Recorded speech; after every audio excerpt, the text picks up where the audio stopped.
right, we'll start with the approval of the agenda. Are there any additions, questions, anything about the agenda? Could I have a motion to approve? Motion that we approve the agenda as presented. Is there a second? Second, sorry. Okay. It's been moved and seconded that we approve the agenda as presented. All those in favor say aye. Aye. Aye. Opposed? Motion passes.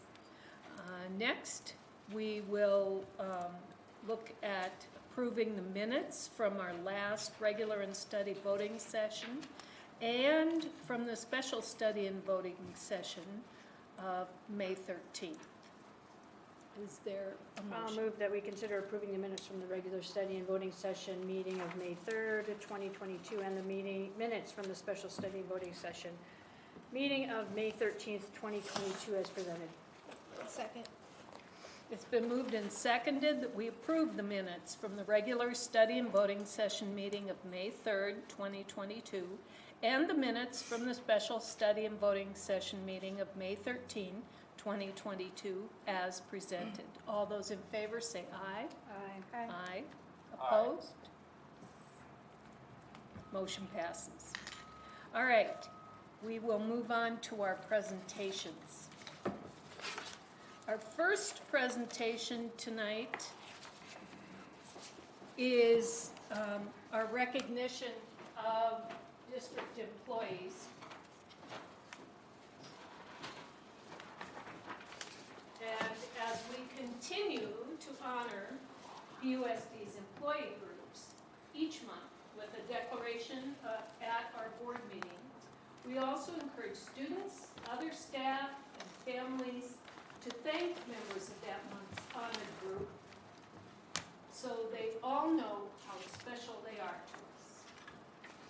We are declaring June as PUSD Administrators Month. Adam Neely, principal at Prescott High School, and Rachel Chunglo, new principal at Abaya Judd, are here to represent this group. This woman, come up.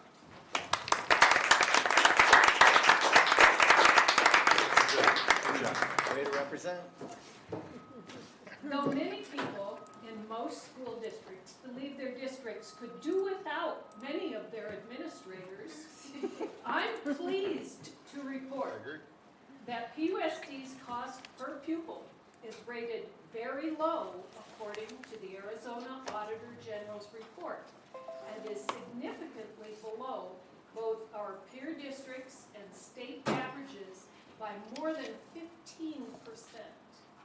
That means we are asking a great deal of the administrators we have.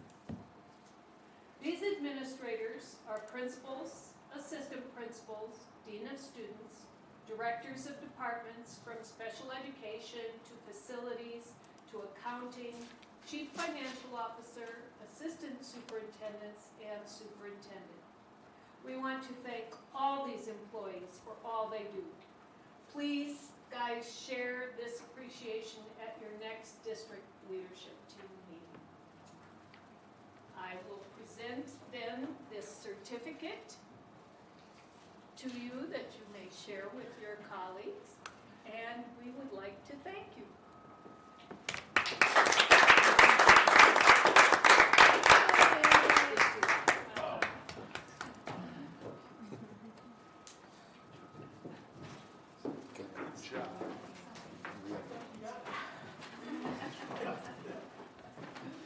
See what I meant? I liked it. No, that's good stuff. All right. Data.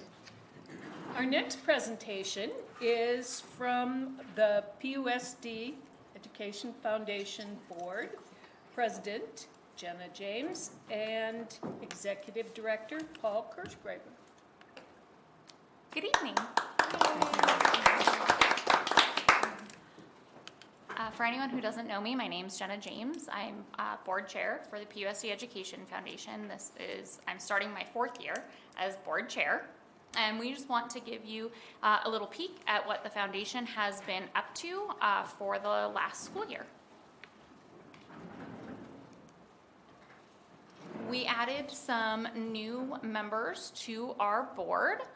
Gerald Shostak, Sarah Vincent has joined us as the liaison between the school board and the Education Foundation, and Doug Lindberg recently joined us from Foothills Bank. We also have a volunteer accountant who has been doing all of our monthly accounting for us and keeping track of our budget, so that's one less thing that our board members are in task of. So we are very, very thankful to Jean that she has decided to spend her free time helping us out with that. We have some social media statistics to share with you here. The foundation does have its own Instagram and Facebook pages.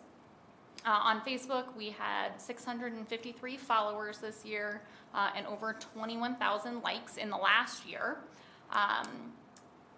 As we're looking at the statistics from this, we are capturing a great deal of women in the 35 to 64 age range, which we know are those people who are on social media.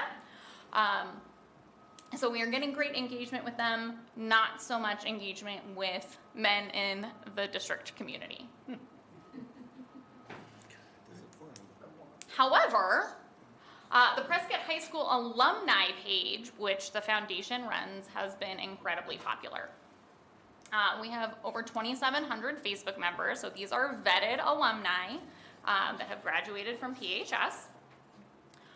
We've added 365 members in the last year with over 120 posts and more than 4,700 reactions to those posts. The Facebook group was actually instrumental in getting those missing copies of yearbooks that the district was looking for digitization, and we were able to reach out to alumni through this and get that. Our main fundraising event that we hold each year is Sip and Savor. This year it was held in a different location at the Sam Hill Warehouse. We were the first nonprofit event that held their event there. Our net proceeds from that event totaled $45,000, which is great for a fundraiser as we were coming out of COVID. You can see some photos here. We had wonderful musical entertainment, as well as silent auction. Unfortunately, however, our plans for indoor-outdoor event were ruined by quite the storm that evening. We brought back our innovative grant program in 2021. In 2020, we had put a pause on the program due to COVID, due to not knowing whether or not teachers would be physically in classrooms to work on these projects with kids. We were happy to bring this back this school year.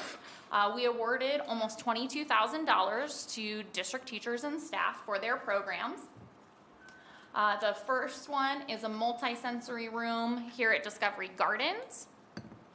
At Mile High, we purchased 18 Ozobot robots so kids could learn coding, and they draw on a piece of paper and they code the robot to follow what they have drawn. We also had a multi-sensory environment for self-contained special ed grades 5 through 8 at Granite Mountain. We funded technology for the digital media program at Mile High, an expansion of that program as well. The Living Library program, number 5, was actually students from Granite Mountain through the high school, ELL students, and they were able to create their own stories, write their own, or create their own comic books, and different ways of expressing themselves. Then we had a couple at the high school. One was a photosynthesis and respiratory chamber to be used in chemistry class, which is like way, way beyond anything I understand because science is not my strong suit. And then 11 wireless gas pressure probes that were used in chemistry classes as well. Here is our prize parade. Each December we go around to all of the schools bring the drum line along with us and grant teachers dreams. We present them with the giant check, and we get to surprise them that the thing that they have been hoping for is becoming a reality. And Sarah, are you able to play these Yes, for I me? am. Okay, so here are a sneak peek at 2 of the grants that were distributed this year.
Are we playing the other one now?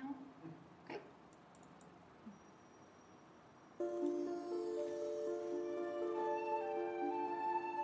Thank you so much to the foundation for giving us a grant for this beautiful sensory room. Our students have benefited already and will continue to benefit from all these sensory experiences. Some of our children need to find a place to calm down, self-regulate. If they need to be in the dark, we can turn the lights on and just have the glow. We have sound activated items in here. If they're crying or they're yelling, we can just direct their attention up to those sound activated things, and they stop thinking about crying, they stop thinking about anger, and they focus on the lights. We have some kids that just need to jump and to crash in a mat where they're safe. And then we have children who need deep pressure. We have children who need swings. And it works for our teachers too if they need a minute to just decompress. We will use it for small groups, just to come in and to take a few minutes and have a little fun, because it is fun. But it will be mostly used for children who need a little bit of downtime.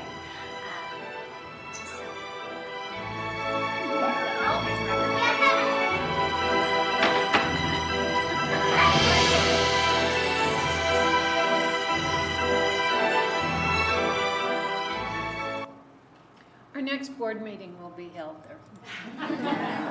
Very nice. We'll give tours. Fun stuff, huh? Yes. Fun stuff. My name is Paul Kirchgraber. You gave her a big hand. Oh. Thank you. You got a woo. I'm the executive director of this wonderful organization, and I want to just continue on with our year in review. Probably one of the things that is the best face of the foundation is our teacher's closet. And this year, we purchased over $8,100 worth of supplies just to restock, replenish what we've been distributing out to the teachers in classrooms. Over 150, probably many more classroom staff. Oftentimes, our log shows that 2 or 3 teachers will come and distribute materials to other teachers in the school. So we just have an awful lot of really wonderful contact with the teachers. We are moving. We are going to be moving to the Prescott High School, to one of the modular units. We're really excited about that. It's going to put us closer to one of our largest customers, our high school teachers. Plus, we hope to leverage some of our students to volunteer to help work in the teacher's closet. We've been doing an awful lot of stuff. We support the PUSD in a lot of different ways, and these are just 3 examples. There are many more. The back to school health and wellness fairs, one's coming up shortly, the winter wellness fair. We also support Shop with an Arizona Ranger. For those of you who don't know about the program, it's the program that PUSD supports homeless children by giving gift cards, and they go shopping with an Arizona Ranger to Walmart or whatever, to Target. And so we're proud to support that program and the other programs here. Of course, one of our most visible events is the Whiskey Off-Road Beer Garden. And it raised in 2 days $20,000 for us. Probably more importantly, we have probably over 70 volunteers from the community, which really helps to get the word out about what we do as a foundation. This year was the first year that we participated in the Arizona Tax Credit Program. We have the Prescott Sunrise Lions are our sponsors, and we really hit social media hard. And the year 1 really is an education year. We wanted to make sure that our PUSD staff, family, friends, the community knew that in addition to making an Arizona school tax donation, they could make an Arizona charitable tax donation to us. So we spent this year doing a lot of education, and year 1 we raised, you can see, well over $14,000. We also just gave our very first 2 scholarships this year. The Walker family, and very well known in the PUSD circles. Ken Walker was a former superintendent of PUSD, and Denise Walker on the right was a former school teacher. And they both families have committed to giving a scholarship every year. Our first 2 scholarships, as you can see, Elena and Emma.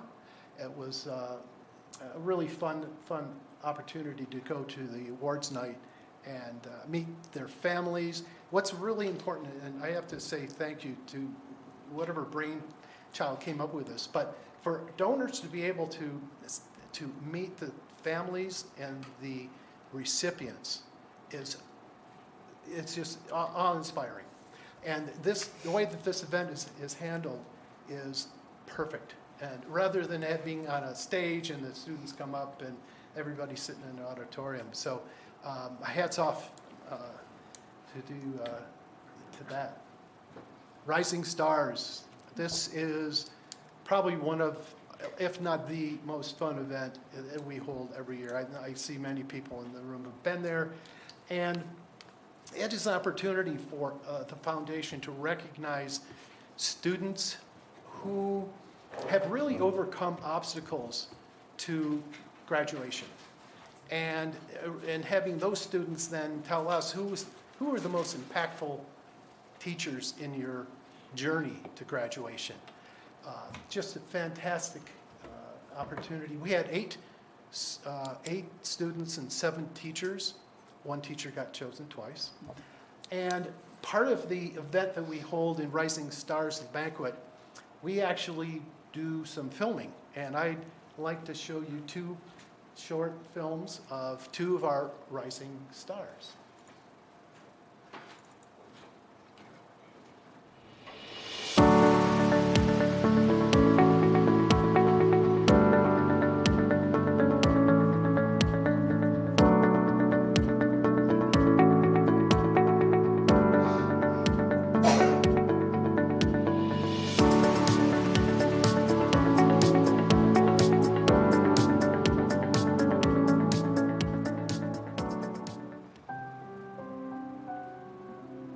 Well, I'm Liam Reeves, and I go to PHS, and I am a senior.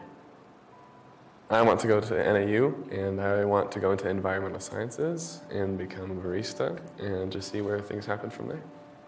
I don't know if I have a set biggest accomplishment, like a trophy or an award, but I think something that I'm proud of is I think I've kind of become sort of a likable person, and I think that's kind of like a really good thing to be, and I think that's pretty important.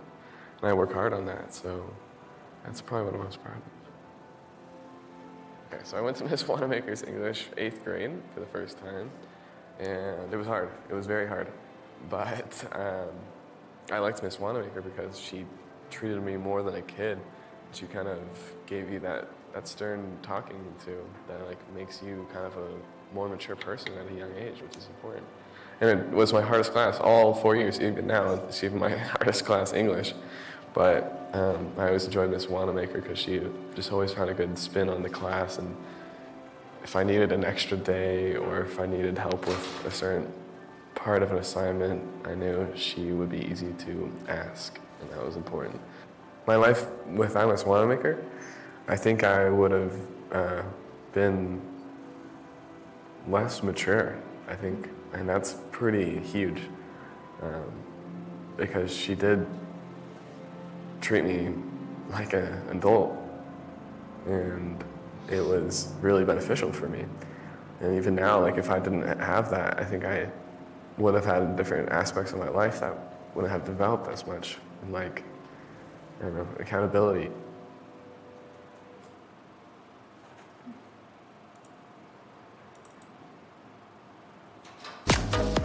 Hi, I'm Katarina Seibert.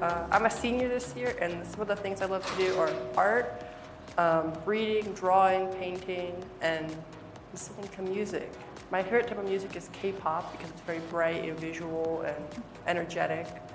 My plans after graduating are to go to Yavapai College and do applied for engineering so that I can go to U of A to do mechanical engineering. I want to build roller coasters. The teacher that made the biggest impact in my life is Miss Wanamaker. I had her for 8th and 9th grade English, and she was such a big impact in my life because after moving to Prescott, I didn't really have friends, I didn't really adjust well, but after going to Mile High for 8th grade, I had Miss Wanamaker for my English class, and I felt very comfortable, and she made me have a better appreciation for English, which I didn't have before.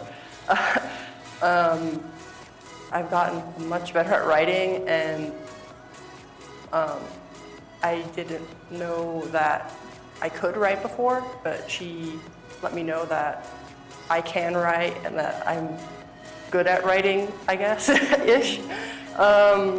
So she really helped inspire me to like do better in school and just feel better about myself in general. So she really made a big impact on me.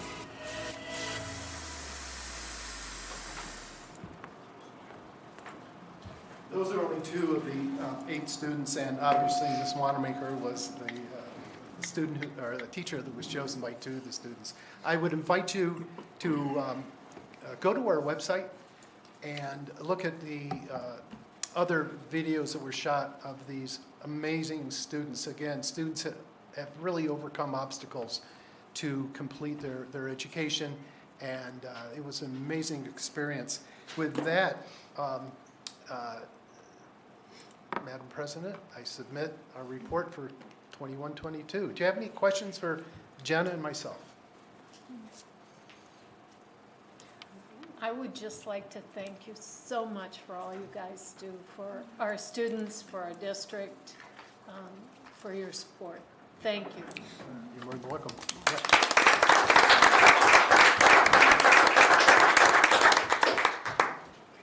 All right, moving on to our AmeriCorps Vista report. Sarah, I'm is trying. yours on here? I'm trying. Okay. Good afternoon, everyone. Thank you for inviting me to speak and give you all a farm to school update. Today I will share a brief history of our 3-year VISTA project and what the future of farm to school holds for PUSD and the movement as a whole. I'll also discuss the benefits of farm to school, garden club and school day education, grants, program promotion, the wellness committee, ongoing garden projects, and future goals. The Farm to School Vista project was successfully completed as of May 2022.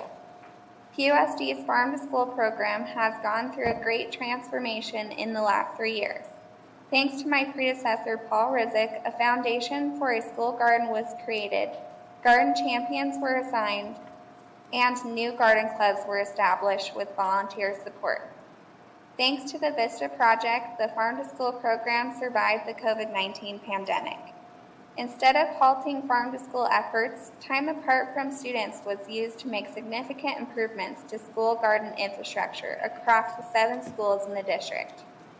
With the decline of the pandemic this last school year, our farm to school program seized every opportunity to get children outdoors and learning.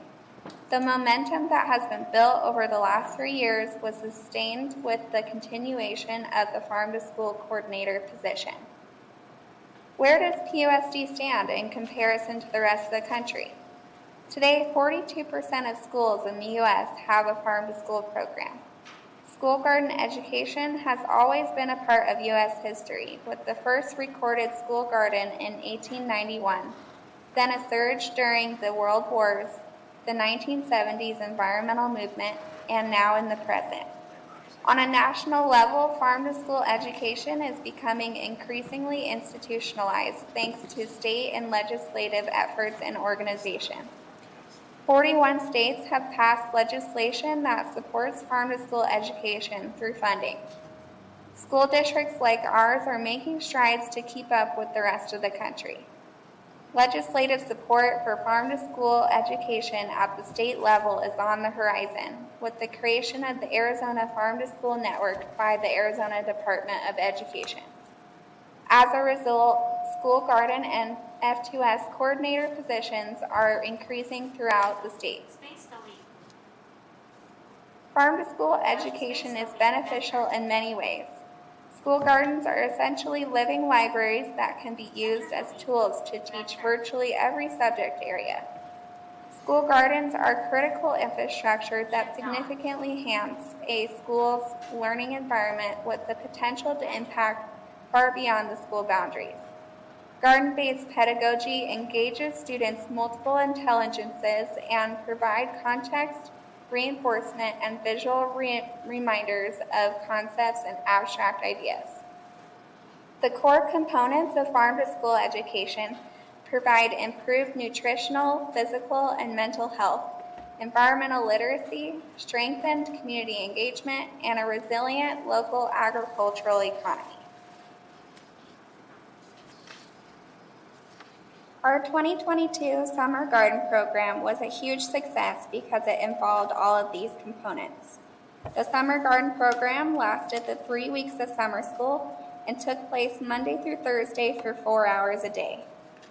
This year, we utilized our large community of skilled gardeners and farmers and invited them to share their knowledge with our students. We took a field trip to the Prescott Community Compost Center and the Prescott College Campus Gardens. We had guest teachers Summer Dunn from Lincoln Elementary, Ryder Marino from GEM Environmental, Prescott College professor Eleanor Tyson and her agroecology class, and health educators Teresa Manning and Charmel Jordan from Yavapai County Community Health Services. Our highly skilled and knowledgeable team of AmeriCorps Summer Garden champions, Doris, Emra, and Ben, also greatly enriched the program. We received a lot of positive feedback from parents. An example from one parent says, "I'm glad this program is happening. It's not just about childcare for some families. I'm grateful my kiddos can be a part of the community that cares so much about sustainability and farm to table. Please continue to do an amazing job. Our little future generations are learning and loving it." Another program that I was very excited to collaborate with this year was the STEAM program at Granite Mountain School. Farm to school education blends well with the subjects of STEAM: science, technology, engineering, the arts, and math. As a part of Granite Mountain's Eco School certification, STEAM joined forces with Farm to School to provide students with an eventful spring semester. 330 students had the opportunity to visit the Prescott Community Compost Center, led by the Prescott Farmers Market. Compost educators and many other community volunteers hosted a total of 8 field trips. Students learned about the importance of diverting food waste from the landfill, the nutrient cycle, and how micro and macroinvertebrates help the composting process. In addition to compost field trips, students conducted an eco-school sustainable food audit on their school. Guest lessons were taught every rotation by myself with the assistance of an AmeriCorps garden champion on the importance of water conservation. Students designed a rainwater harvesting system for their school campus and began the construction process of a new rain garden right outside their classroom. Farm to School also contributed a new aquaponics fish tank to the STEAM classroom so that students could learn about alternative ways of growing food with less water consumption. This school year, we were successful in having a garden club at all 3 elementary schools, thanks to the efforts of 10 wonderful teachers, a faculty sponsor, a volunteer master gardener, and several AmeriCorps members.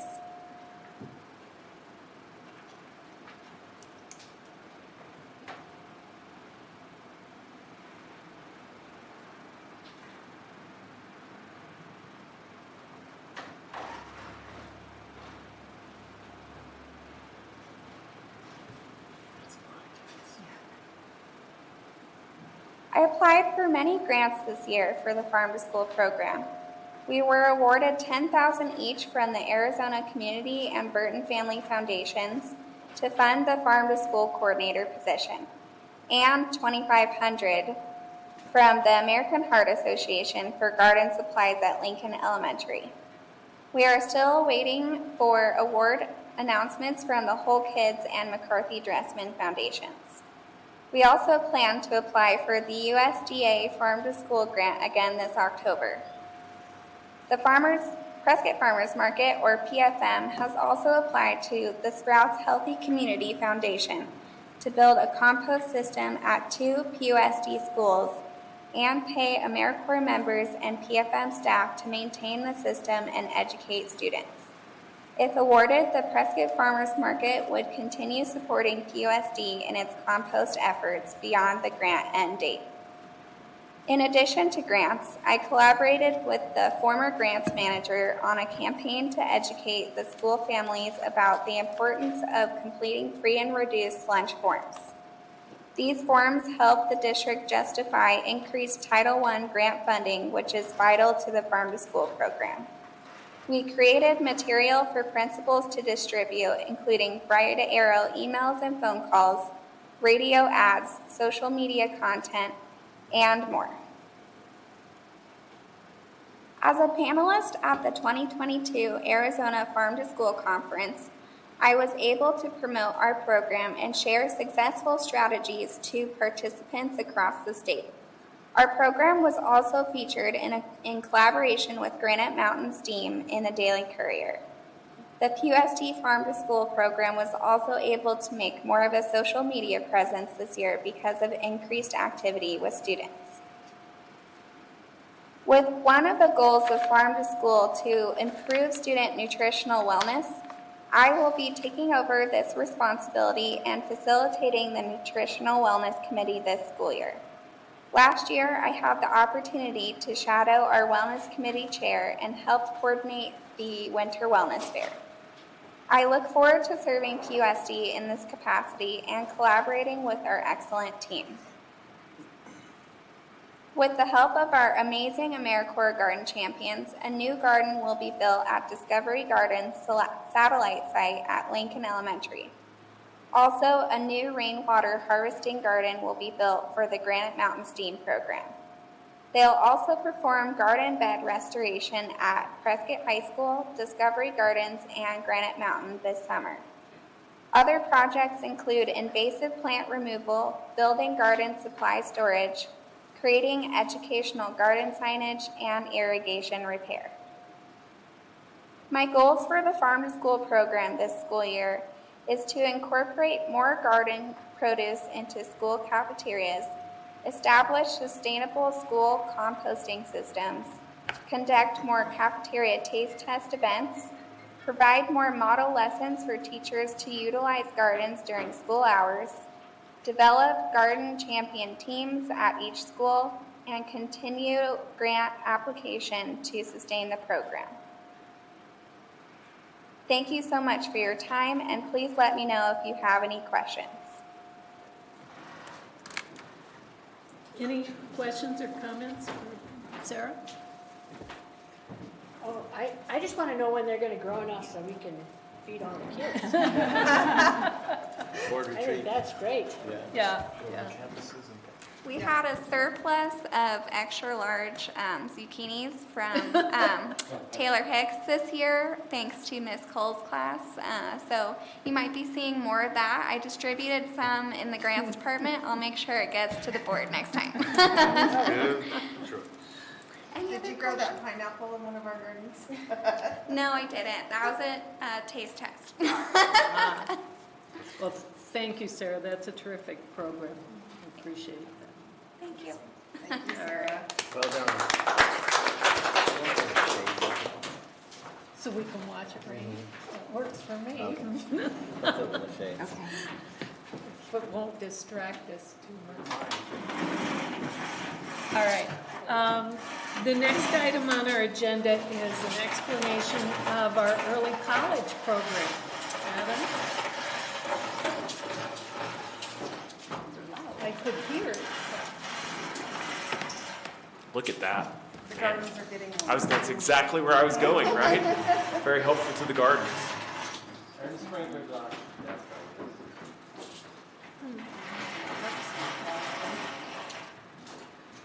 Well, I tell you what, it's really exciting and an honor to be here to tell you about this early college program. To say I'm excited about it is an understatement. So I'm going to just give you a rundown of what we're going to be doing, but I just want you to know that this is another wonderful opportunity for our students at Prescott High School, and that's really the whole goal of the program. So what it is early college is a program for Prescott High School seniors. The way it works is that it's going to be in partnership with Yavapai College, and it's going to be at Yavapai College for those students who choose or are selected to take part. So we had an application process where these students are going to end up spending their senior year but taking both high school classes and college classes at YC. So they get to have their senior year there. They still have opportunities to have all the exciting extracurricular activities that we offer at Prescott High School, but they get to have most of their day on Yavapai College, gaining college credit. So it's a really exciting thing that I think could fit a lot of kids as it grows over time. We put this together in correspondence with Vail, who's been doing this for the last 5 years. So they've had this program. There are not many of these programs in the state. In fact, I believe it's only Vail and one other that may or may not still be going, but Vail's is going strong. They've had countless kids move through it, and so we are really excited about where this is going to potentially go. Our early college Notice I put advisor, teacher, director. She's really doing it all, and that's Molly Orr, formerly Molly Luttrell. Sadly, she couldn't be here. She'd give a much better presentation on all this excitement than I would. But she has been working tirelessly to get this up off the ground. What she's going to be doing, first of all, she'll be there Monday through Friday from 7:30 to 3:30. She's going to be available for these students as much as she possibly can. She's there to assist students with their graduation requirements, because we are talking about seniors. She's helping them with their YC course selection and scheduling. She's going to be doing college and career planning with them, all sorts of things that they need to make sure that they're ready for whatever their next step is, whether that's another year at Yavapai College or moving on to a university. And then she's also there really for student support. So she's going to be able to be there to help them through all of this. She will also teach the Prescott High School class that they will be taking while they're there. Well, class is, but it's going to be happening in a period of time. And she'll have a consistent student check-in and check-out procedure as they get on campus and then before they leave campus each day. And just so you know also, she will actually have a classroom over at YC that she'll be working out of for this whole process. The way it works is really simple.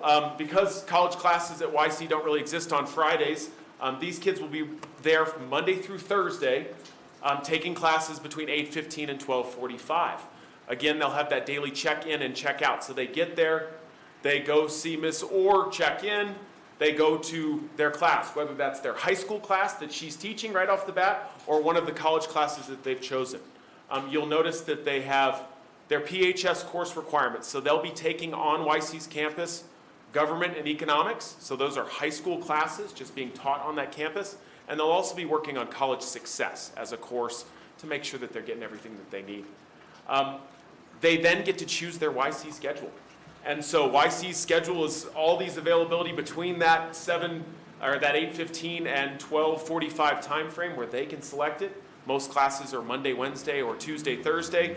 So we were able to really go through and get these kids what they needed for what they thought their degree program was going to be. Whether they're working on their, initial 2-year trying to get their associate's degree, or whether they actually know what they want to do and they're digging into something deeper, depending on how much they've completed at Prescott High School. We have kids who are going to be in this program who have completed calculus, so they may be moving right into something beyond that to meet their needs.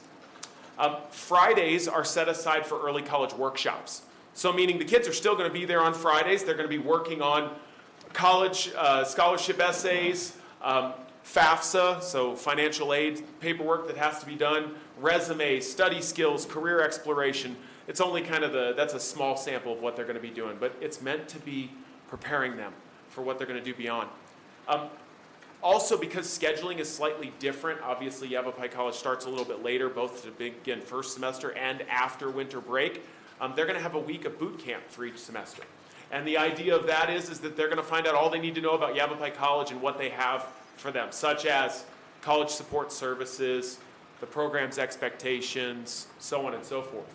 So it's really a jam-packed schedule for these kids to be successful.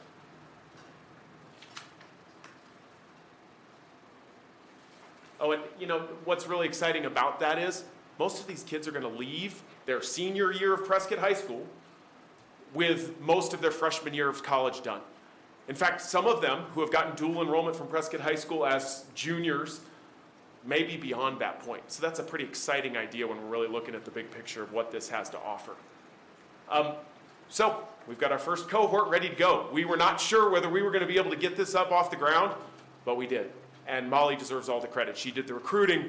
She worked directly with advisors at Yavapai College and got this up and ready to go. We have 18 students ready to do this next year, which I think is a great start for us to go through and figure out what this really is going to be and what kind of potential it has. I believe that it has a lot of growth potential for kids. All students have planned courses they need for PHS, because a student may have already taken economics. So they may not need that, but maybe they need something else. So they've got that all scheduled out. They've also registered and selected all their classes through YC. So, and again, due to their individual needs and interests, which I think is, again, a big piece to what this is all about. Something for these kids. Now, does this fit every kid? No. But man, do I believe that we have a lot of kids that this is a perfect fit for. And so I think 18 kids in a late in the year drive to do this is something that says a lot about what we are putting together. And because of the schedule, these kids could still take an early bird class at Prescott High School. They could still be back for a 7th period class, whether that's to take part in a sport or whatever. They have all the opportunities, but they're also going to be able to earn all those credits at Yavapai College. Do you guys have any questions for me? Can I throw a couple things in, Adam? Yeah, please do. We've kind of partnered on this. It's a pilot. Yes. Like Adam said, we started late, and the college was awesome, right? Deb Dillon was part of some of the beginnings of these conversations, and they really wanted to work with us and said, come on in, we'll work with you any way we can. Vail was great, and Pima College was great. We did a lot of talking with them about how it worked for them, and we really modeled after them. But I just really want to thank Yavapai College. You know, they welcomed us. They created flexible options in their schedule to make it work. They really they really encouraged us to jump on this year. So we're working with Yavapai College and attorneys on an IGA. That's kind of what Vail and Pima has, to work out some of those details on how we partner with each other. That will come to the board eventually. So it's a great start with 18 students. I think, you know, we've got aspirations of doubling it every year and seeing how it goes. But we're lucky to have a partner like Yavapai College in this. And Adam and his crew, they didn't even blink last minute. Said, yeah, let's give it a shot. So thanks for making it happen. Absolutely. Questions? Yeah. I have 2 questions. The first, and some of this might have been folded into what you shared, but just explicitly, I'm wondering, based on your excitement and enthusiasm and learning from Vail and sounds like Pima College, and the fact that this is a pilot, what are you looking for in terms of how is this successful? Like, what are you measuring in that way? And then the second part of the question is just what are some of the challenges that you're also watching for that this pilot might reveal in moving forward? Yeah, great question. So I would start with success is going to be interesting to measure because I think we're going to be, you know, kind of building the plane as we fly in a lot of cases. But because we have Vail, we've got ourselves a lot better feel for where this could go and what it could look like. I really think number 1 on that list is going to be student satisfaction and success. I think if we can read how the kids are doing, you know, that they are sticking with it, they're walking out with the credits that they need, they're doing all these things, I really see that as a huge measurement. I also think that Molly is going to have an amazing feel on how we're doing and what kind of growth potential it really has. As she sees these 18 kids go through this experience, they're coming from various levels of skills. I mean, they all have a 3.5 grade point average or higher, so they're you know, prepared for college in a lot of ways. But another big piece is that they're mentally saying that they're ready to give this a shot. You know, we have a lot of kids, senior year looks different for a lot of different kids. You know, some kids, it's like, I'm going to experience every last bit of Prescott High School I can. And other kids kind of have the, I'm ready to move on to my next step. And I think a lot of these kids are that. So I think we may be able to have a measurement of their success as we follow them through their college years and see where that takes them and what, you know, what this program does to catapult them. Another big thing that I'm looking at is how do we create a pathway for kids who might know they want to do that when they come into high school and make sure that they're on path to be successful with that piece. Yeah, eventually we'll look at a junior-senior plan where they can walk out with an AA or more. And the application process, as Adam said, was highly recommended to be very serious about that and have, you know, it's kids that are ready to do this. And so you got to make sure they're dedicated to, and they understand they're not going to be on PHS campus as much. But that's part of the beauty of it, is that they can come back and do their extracurriculars. That's a huge piece. Yeah, we even plan to make sure they know when there's a pep rally on a Friday, and maybe instead of, you know, that Friday seminar for that day, they'll make sure they get out in time to be at Prescott High School and take part with their classmates. So it's meant to be that mixture. And then some of the challenges that you asked about, I really think that, again, it's going to be that whole student success piece. You know, do we have a student who might not have been ready that we set up for that, and how do we help that student through? You know, making sure that we have these kids go use the tutoring center at Yavapai College and make sure that they know what their teacher's office hours are, and all of those pieces that, you know, I think we all learned as freshmen in college and kind of had to figure out on the fly. They're going to have somebody right there with them in Molly who can go, hey, we need to figure out what's going on in this, you know, English 101 class to make sure that you're staying on this. So let's figure that out. And if you're struggling, you've got these people right at your fingertips to help you through that, you know? So it's part of the advantages of college experience that I don't know kids are aware of. So that hopefully these boot camps and things give them what they need. But we're gonna have to learn as we go, no question about it. A big emphasis on downtime. You're there the whole time, from the Yes. time you get there till you leave. And you're not encouraged to sit and play video games in the student union. You're encouraged to be working on your work or working in groups with other students. And so that'll be a big piece with Molly to make sure they're using that time all day to be focused. Take a break here and there, but be focused on their schoolwork. Yeah, and we did not accept every student who applied. So just to say that we went through and vetted it, went by teacher recommendation, and don't get me wrong, the majority of the kids who were saying they were ready for this are the ones who are there. But not every kid who showed interest in it ended up completing the application process and being approved for it, because we're trying to make sure that we're watching out for their best interest. That process is what I was looking for, is going to be something that's probably evolving throughout time as well.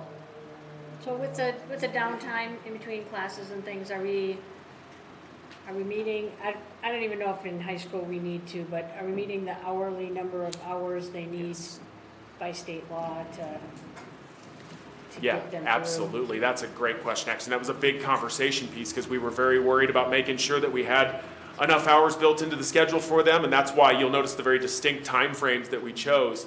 Not only was that because it fit with Yavapai College's schedule, but because it allowed us to make a bell schedule that fits within that day and allows us to fill the hours needed throughout. And it's funny, you can tell we hit it pretty easily because it's Monday through Thursday and then those Friday seminars that are probably just going to be morning blocks. But we've got that all planned out, and like Joe was saying, we're lucky because Vail had already kind of experienced all of these challenges, and so we think we're in the right shape. Again, we could figure that out as we go, but I'm feeling good about that part for sure.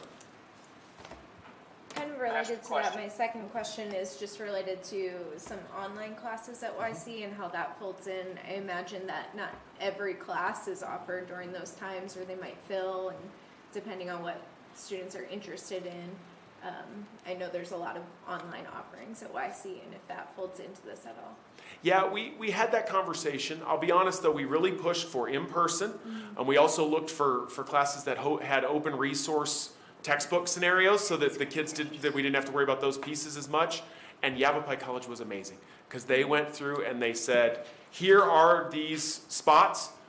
We're going to give you priority registration. And I believe that they even created a class to make sure that we were filling needs for our kids, because there were certain things that a lot of our kids needed to meet their requirements. So they were very good about that. I think that, at the semester and then next year, all luck here that it works, they'll be able to give us that priority registration and get our kids in there because they want our students there because they're going to be great students for them too.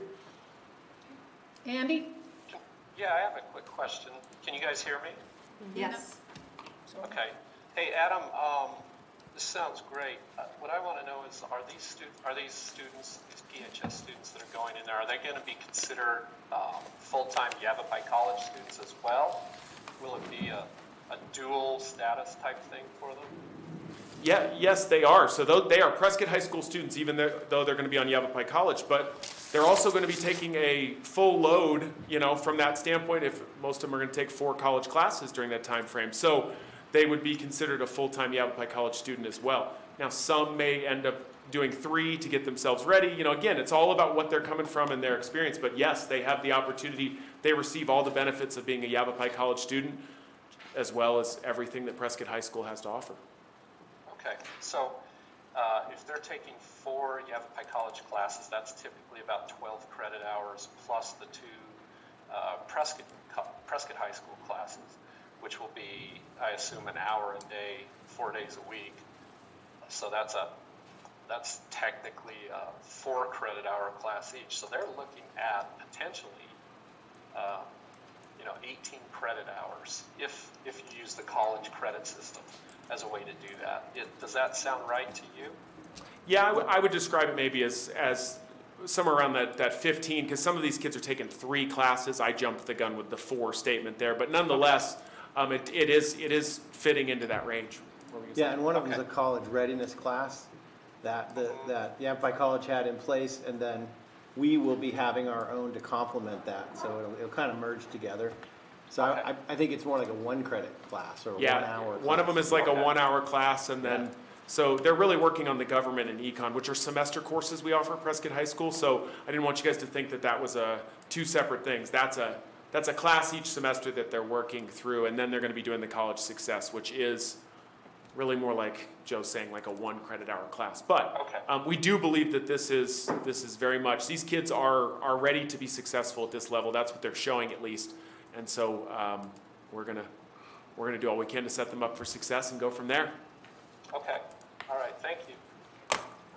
I know the IGA is forthcoming, but how does the funding work with both of the institutions? Yeah, actually, we got turned on to this by Norm, what's his last name? Purdy, who we work with our ADM and student numbers. We contract with him out of Vail. And so he's actually been instrumental in legislation to make this happen. So they started it without that, and then they got legislative support. So I can't remember the exact numbers, but we'll get those in front of you guys. But it's a 1.25 or something like that. But right now it's a little tedious. We have to exchange credit hours for a certain calculation of ADM. It works. They got it so it works. Yeah. However, they have been and are lobbying to make it a little bit more like a CTED situation, where we would maybe get 1.25 per student that does this. So, and then we pay tuition to the college directly. That's the beauty of having Vail as a success model, because Norm is, was part of ADE, and they are lobbying to have it be like a CTED for more ADM for districts, and so we have that in there. It's the safety in it is watching Vail's success, and we're modeling it that very, very closely. But the excitement about it is that there's opportunities for this to become, we're on cutting edge with this, and so for it to become something in Arizona. And Vail's got a great name, and Prescott's got a great name, and so I think we're leaders in the state, and so people will start to see that, and hopefully it'll pick up, and anyone who has a community college will be able to take advantage of this with their school district. So just to make sure I'm tracking, if they treat it like a CTED, then it would be more money per student. That's what we're shooting for. Okay, yep. As opposed to right now where it's just the same amount per student as a. Right. Okay. Yeah, and they allow a little help with, the state has approved some things that you can do with graduation requirements. So like, say a kid only needs a semester math course, we could count that as a full year math course for the graduation requirements. So there's some stuff that helps us to allow us to balance this all out. So I think there's a lot of advantages, and I do think, like they were saying, potential to be a little higher ADM for each kid because of the program's strength. I have a couple questions also. If a student, in addition to needing, say, the government econ, also needed a couple credits of elective, could the student use the YC classes they're taking as high school elective credit? That's kind of what I was trying to describe with the state. They're allowing some of that leniency to make that happen. So that way we don't have to make a kid add some extra online course to meet those requirements. We can kind of take stuff, as long as it aligns appropriately, we can use that to make sure that they're meeting their requirements. Honestly though, most of the kids who are applying for something like this, it's really not an issue. Their graduation requirements are on track. These are kids who are on track to take 4 classes as a senior, and all of that. So really this is them committing to more time than a lot of our seniors spend on campus currently. What about lunch?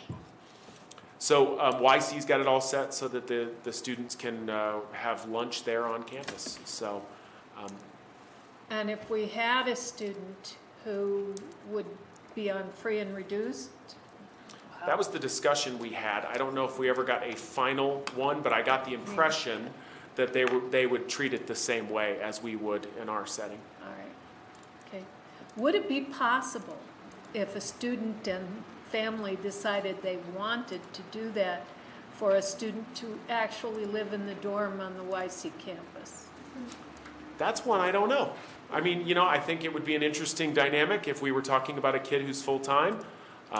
maybe that's something that the program could grow into. I mean, we don't have anybody currently looking for Yeah. that situation, but you never know. I mean, Yavapai College seems very excited about this opportunity too. So I think it has growth opportunities, and that could include something like housing. Who knows? Who is our connection at YC? But we've got 50 of them. I talk to the president typically, or the vice presidents, but we've worked very closely with Dean Holbrook. We've worked with him for 20 years on the dual credit stuff, and so we have big established relationships with those folks. And so we, Adam and I met at a table full of presidents and vice presidents and tech folks and the whole thing. So they are so very welcoming. Yeah, They encourage this greatly. So as you know. Other comments or questions? You know, I'm so excited about this, I could cry, so. It's pretty cool. I think All right. I think it could be a special thing for kids, and that's what we're here for. So thanks you guys. Thanks, Adam. All right, we will move along to the summary of current events. Joe? Okay. Starting where we left off. I can't get out of here. Sarah's got a cute slideshow. Oh, If I could get out of here. There we go. You will. Starting where we left off, we did get a couple pictures with the hats in the air. I think those are our 2 student representatives there, and I think all 3 of you were there. Thank you so much for being there. Wrapped up a great year. We've been very busy since that was a Friday, and then Monday was Memorial Day. Tuesday we were on the next slide. Oh, sorry. With every single school at our the 9th Balanced Leadership class that we've had, where we dig straight into the cleanest, newest data, and we put our old trilateral goals in front of us from last year, and we put our new trilateral goals in front of us, and these teams come out with a direction based on data and the needs and what we're seeing. And then that team puts a plan together to bring their school into the loop and get new ideas from the school first thing when we hit off the year. So we did that kind of before anybody left town, and it was a great hit, the 9th time we've done that. From there, we jumped into summer school. We just wrapped up our 3-week summer school. We had 300 kids in person across the district, K-12. We had 230 students online. Largely focused on targeted remediation, so based on Galileo testing and other testing, we really hit closely on skill areas in math and ELA, and we're hearing from every level lots of stories of proven growth through assessment afterwards, and really targeting on those kids who had the biggest gaps to fill. It was Invite this year, and it went very well. So we just wrapped that up, and there's some sweet photos of all the different levels. So a great summer school again this year in PUSD.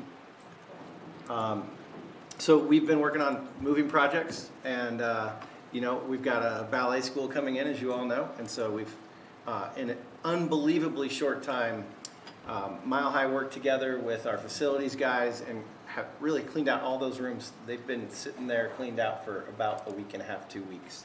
But we do have other areas that are moving because we'll be using the Washington gym and up above there. So our teacher's closet, our family resource center will be moving over to where IT has been, which is just out on the edge of the high school in a double portable that gives us lots of room and space. And so we're working with all those groups.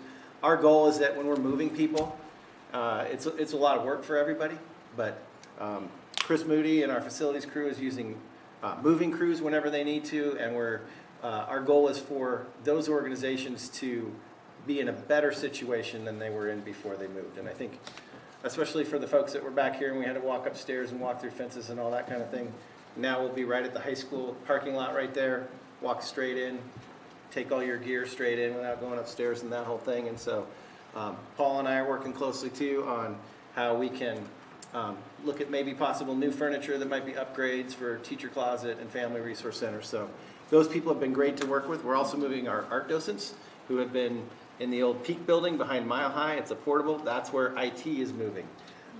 It's going to be a small space for them, but they're really excited about the fiber optic highway that goes in there. So it's above my head, but we're excited about that whole piece. And I do want to just point out and thank Robert Milligan, who's with us a lot, helping us to make sure our video is rocking and rolling. And I want to introduce you to Michael Napier, who is our new IT director, here tonight to see how the whole deal works. So welcome, gentlemen. And then I think I have one more. The beeping you heard when you came in here that stopped as soon as there was thunder was this big, huge lift in back of Washington School. We have an old chimney there, an old boiler chimney there that has been clearly falling apart. And so we worked with SFB, the school's facilities board. Brian did some miraculous work with them again. They sent a crew, and they're working with our crew. We're taking down the top 6 feet of that brick by brick on that big lift. We're watching it out of my office. If you don't like heights, it's scary just to watch it. But schools facilities board is working with us. We're going to take the top 6 feet off, and then we're going to put a cap on there where it's double walled. But some of us have been talking about that for a while and the need to get going on that. And so that's happening today. If you want to hear more about my Jenga fundraising idea with the bricks, we can talk later. But otherwise, that's what we've been up to. Do you want us to show that one? Oh, my favorite one. So, did everyone see Prescott Woman Magazine? And our very own Sarah Torres featured. She represents so well. Thank you. Anybody else have anything for current events? I have something real quick. Go ahead, Andy. Okay. So I just want to say thanks. 2 weeks ago, my whole life changed. So I just want to say thanks to all of you for your support and understanding. I'm getting better. I hope to be out of this hospital here this week sometime. But things are improving. And I just want to thank you all for your support. Well, we're sending you our love, Andy. Thanks so much for being on with us tonight. We're just amazed that you were able to make the time to be here with us tonight. We know you're got a lot going on. Yeah, thank you guys. Thank Andy. Thank you. Yeah. You may have noticed we're a little short-handed up here. Andy is dealing with a medical issue, but we're looking forward to him being back soon. So that's great. On the other hand, Connie Donovan has had to resign her position from the board. She is dealing with a medical issue as well, and we wish her all the best. She will not be returning to the board. Her term was supposed to end in December, and so there will not be a replacement prior to the election. But we do wish Connie all the best. All right. The other thing is you guys got dates on a joint meeting with the Humboldt Unified School District Board, just so we can visit with them and see how we can work together more effectively maybe. And they are meeting tonight. I'm hoping that they will select one of the dates that we sent over to them, and I appreciate you all getting back to me on those dates. So, the next item on the agenda is about a gazillion consent items. Actually, there are 13, I believe. Yeah. Every June, we play catch up for the new year. 3 items on the consent agenda, 13, items on the consent agenda. Anybody have any questions or comments on any of those? My only questions are related to the first item, which is just the certified employment. There are ones that are highlighted about the 1 year only and then offered contract in 22-23. And I was just curious about just some clarification on what that means, because it looks like the long-term subs and maybe parapros. On the personnel action report? It's long-term subs and parapros. Yeah. And it says 1 year only. We'll look it up here. That is, the board approved those positions for 1 year only. Right. So, what was your question specifically? Well, so about it? I thought the 1 year only was last year. but then it says offered contract for next year. So I'm just curious if we're extending those long-term sub positions. Yeah, we are. Those are ESSER monies, and we're extending those for the next Okay. year. Yep. With ESSER monies? Okay. Yep. And so that implies that we were successful with those long-term sub positions and we. Extremely. Absolutely. Principals were like, I use them every day for all kinds of stuff, so. So we're anticipating now that we're kind of out of maybe the absences related to COVID, they're still helpful. Yes, especially because we're still in the middle of a sub shortage, for sure. It's the sub shortage that's really hitting us. Even though we're consolidated with our sub population through ESI and Yavapai County Education Service Agency, the pool has not returned to its pre-COVID. It's part of the Great Resignation or whatever they're calling it. Yeah. They didn't come back. So, and if you remember, we also had it where teachers covering classes were offered that $30. And so having them be able to do that instead of having 7 teachers cover 7 classes at $30, it's much needed and it actually saves money. Right. Are we still continuing with the $30? If teachers do get pulled to cover? Is that also being extended? That's permanent. Okay. Yeah. Yep. Cool. That was my only question. Okay.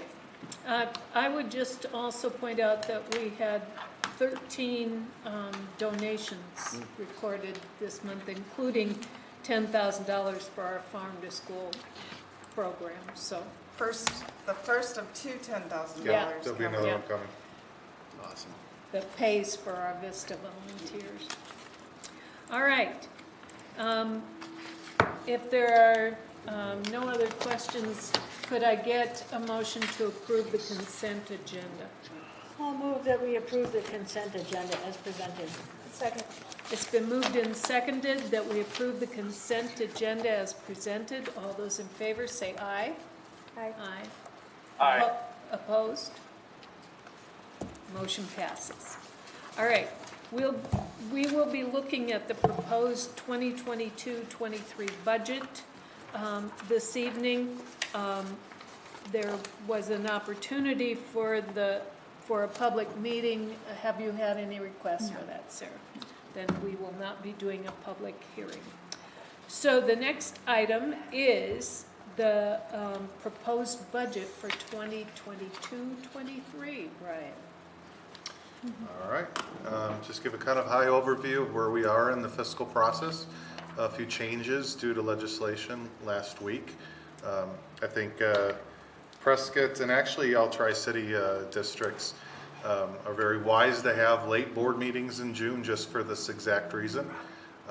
As property tax rates are set through the adopted and proposed budget, and some of the districts are already had their meetings and already presented those tax rates.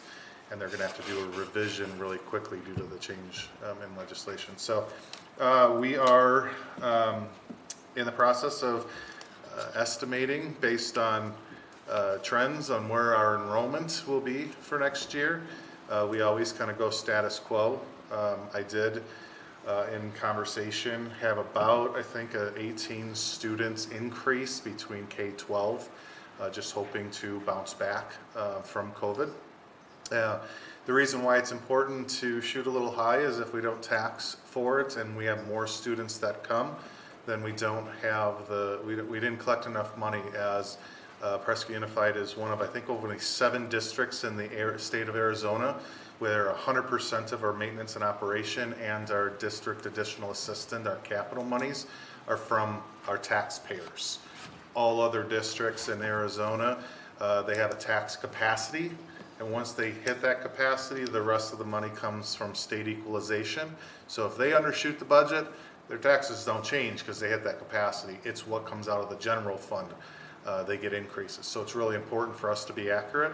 And so our budget that we're looking at changed a little bit from last week. Last week, the legislators did pass a budget which included some changes which increased our M&O pot of money for next year, and our DAA, our district additional assistance. Really not without, unless you want me to, going over what those changes are. the effect on our budget. By law, they have to increase what a student is worth, called the student-based support level, by either the consumer price index or inflation, whichever one's lower. No, 2%, or the CPI, which is based on inflation, whichever's lower. Well, inflation was like 8-9%, and 2% is lower than that. So by law, they had to raise what a student was worth by 2%. So what I did was I took last week's decisions, put in a budget with that 2% increase, and then what's in front of you, and what it equaled. Our M&O pot of money, based on the student population that we're hoping we have next year, it will be about 1.2 million more than before what the legislators passed last week. And then our DAA, our District Additional Assistance, which is our capital, it's about 200,000 more than prior. With the new laws. With the new laws. And have we modified the budget so that, you guys told me that we exceeded our aggregate thing because of the 301 money or something wasn't included. Have we included the 301 money in our M&O budget? The aggregate spending limit is a year-to-year thing, and so they solves that. Statewide, it's not statewide. It's not district by So district. after this, after all the districts adopt their budget, that complete adoption process, all the districts' budgets will be added up. That will show the cap capacity of all adopted budgets for the states, and then it'll be compared to the aggregate spending limit which they set in March. They have not solved the issue with the aggregate spending limit. And they're not taking 301 out again. They are not taking 301 out. Which was new last year. Was new. Prior to that, with the voter 301 in 2000, that was specifically in the voting law that it would not count against the aggregate spending limit. When the legislators did renew that 2 years ago, they specifically put in there that it would count against the aggregate spending limit, and that's what got us in trouble last year. Now, they can override that every single by March 1st, starting January 1st, which they took it to the 11th hour, and they did override that, but they have not fixed the issue. So our budget capacity, as it stands in front of you, is still dependent. In November, we'll receive a letter if the aggregate spending limit is here and the state's expenditures budgeted is here. Every district, again, will get a letter saying by X date, you'll have to not spend this amount of money. Even though you've taxed for it, it's in your treasurer's office, we'll be in the same boat. They can again do a year's waiver, but I've also heard that once there is a judge's ruling again, I think that was something on Prop 28 again, that they're going to look at the aggregate spending limit in the future, so hopefully we don't get that letter in November, but it's not fixed. Okay. It's probably politically advantageous to hang on to that power. I'll put it that way. And since, excuse me, since we have that additional money, where did it go into the budget? So, a couple things. And if it went into your salary, you're in trouble. No. The district did, and once again, we start looking at our upcoming budgets every January. We look at what our carry forward is. We did carry forward into last fiscal year, the 21-22 school year, about 4.6 million of M&O. In this, too much to carry which forward. is too much to carry forward, and so we made some decisions that we're going to give a 5% raise across all employees. Right now, I see us having our carry forward be about 3.8, 3.9 million. So as it is, our carry forward is going to go down into next year, probably about 700, 600,000. So we have to take that into consideration. We did say even with that, we give a 5% raise to all staff members basing on that cost about 1.2 million. So we've already really gave it in a form of a raise because in that budget package, we relied on carry forward to offset the unknown revenue that wasn't there at the time. Well, guess what? Now we have the revenue.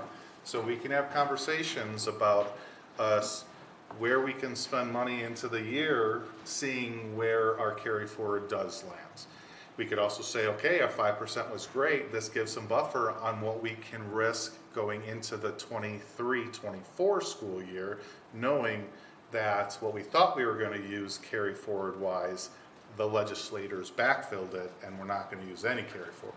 So it takes, we've been taking a little more out of carry forward for about the last 5 years, and we've been able to cover it completely. Surprisingly, each year we're able to cover it completely and even do better. So this takes the risk out that the board took when we talked about this in April, takes all the carry forward out. That said, we think we should wait for the dust to settle when we see enrollment and come back to you as a board and say, all right, here's what that carry forward looks like. And where's the enrollment is, our ADM. Right. We may have more students that came back than we really thought. And I think we're all doing this, but I'm thinking a lot about how we get our teachers' salaries closer to the state average. And maybe my lifetime goal is to get Prescott to the state average. I do think this upcoming year, it will be the first time when I do the annual financial report in September that our carry forward will go down, which is good because it's jumped and it's too much. And now it's that balance of using it in raises, which is ongoing expenditures, where carry forward really is one-time expenditures. And so it's a balance, and I think we have lots of safety nets. And the legislative decisions last week gives us to see where the dust settles and have some conversations in the near future. Bottom line, this hasn't happened in my career, and it's a wonderful thing. It's a big step in the right direction. I don't know if I'd say Arizona's adequately funded because of this, but I'd say we are more adequately funded because of this, and super grateful that it's becoming more of a priority to take care of education. I think I heard words with the new funding because the state had such a surplus, and lobbyists were asking for even more to be infused. I think this may take us to 45th funded in the United States per pupil, which is better than 49th. Better than it's been since I can remember, since I was a kid. Yeah, because even after the 20 by 2020, we went from 49th to 49th. So you said you're estimating 19 more students? Yeah. Okay, but on our I think it was M&O budget, we're adding 17 full-time employees, and we're taking 7 away from special ed. Can we justify taking 7 away from special ed? That's out of context math for me. I'd have to sit and look at what you're talking about. So what happens in a lot of those are paraprofessionals, and it's moving. So what I do at the end of the year is I run a report that shows how many full-time equivalent employees there are at the end of the year. And I base that on for the budget up for the next one. Right, so you increased it 17 full-time employees? So it could have been a combination of, we had some April resignations, which we felt that it wasn't necessary for 30 days to replace them. And so I can get you a better. So at the end of the year, that might have been a low number? Yes. Okay. I think that's one of the reasons why we continue to have this carry forward, is we are so frugal about, okay, well, we'll just wait to replace that. We'll figure out how we can do it. Right. And we've become so frugal that even though we think we're spending more, we end up saving on these replacements, or it takes a long time to find the right person for these singleton jobs. Our grants manager position has been vacant for 5 months because she can't start until And for that would have been an example of one that wasn't in the number, because it's not very it's well documented, but it's very hard. This person's there's something called a control code. This person's taking over this person, they have the same control code. It would take me probably a month to do that aligning, so in that 1,000 coding is an example. Our 7 or 6 substitutes we just talked about, and that was a decision the governing board made, at the beginning of last year, and those are part of that number. That's why that went up some But it could just be timing. Right, but it's the function of the worksheet that you do. It's not added positions. Added positions is what we talked about in April, and I think there were 3. And That's then exactly there are right. other positions that are grant positions that you don't see in M&O, because a lot of those ESSER things that we did, like the district intervention coordinator, that's not going to show on M&O. Those are grant projects that can go away over time. But in terms of positions that we've added since last year, that was on that April worksheet, and I think that was the Community Nature Center one that we talked about in here, and a couple of other ones. Yeah. Yeah. Would a more accurate way to see new positions be to look at the certified employment for June? Because if this is annual, correct? No, that wouldn't be either, because those are when people resign and when people come in, and so if you're talking about how many positions we've added to the district for this fiscal year budget, we can get you those numbers. It's what you approved in April. That's why we do that philosophical approval where we say we're looking at these as new projects or new positions. But those are all positions that were board approved years and years and years ago, and it's fluid. So they get caught up in this cycle of even if I polled on the first day of school the number of FTE we have, we're not fully staffed in quite a few like paraprofessional positions. So if I take a report in a point of time, anyone who is in that resignation to someone hiring, and I sample it there, their FTE is not going to be in my number.